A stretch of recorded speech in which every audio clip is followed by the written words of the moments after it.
एक समय की बात है। एक गरीब आदमी राम नामक व्यक्ति था। वह एक छोटे से गांव में रहता था। वह कठिन मेहनती था, लेकिन उसे अपने परिवार को सहारा देने के लिए काफी पैसे कमाने में कठिनाई होती थी। एक दिन गर्मी की तापमान बहुत ज्यादा बढ़ गई और राम का परिवार पीड़ित हो रहा था। उसके पास एक एयर कंडीशन खरीदने के लिए पर्याप्त पैसा नहीं था।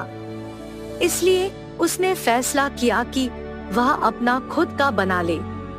राम बाजार गया और कुछ बर्फ, एक पंखा और एक कपड़ा खरीदा। फिर वह घर चला गया और अपनी आविष्कार स्थापित की। उसने पंखे के सामने बर्फ रखी।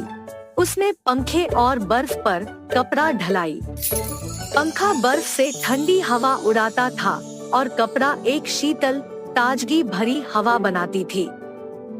राम के परिवार को उसकी आविष्कार से बहुत खुशी हुई। उन्हें अंततः गर्मी के दिनों में शीतल और सुखद रहने की क्षमता मिली। राम अपने आप पर गर्व महसूस कर रहा था कि उसने अपनी समस्या का समाधान निकालने की क्षमता दिखाई। उसे यह महसूस हुआ कि यदि वह गरीब है तो उसे अपने जीवन को बेहतर बनाने के तरीके ढूंढने की क्षमता अवश्य है। राम की आविष्कार को गरीब आदमी का एसी वाला पंखा के नाम से पहचान मिली। यह एक सरल आविष्कार था, लेकिन यह राम और उसके परिवार के जीवन में बड़ा अंतर कर दिया। यह भी दिखाया कि यदि आप गरीब हो तो आप फिर भी संसाधनशील हो सकते हैं और अपने जीवन को सुधारने के तरीके ढूंढ सकते हैं। एक दिन शहर से एक धनी व्यक्ति राम के गांव आया।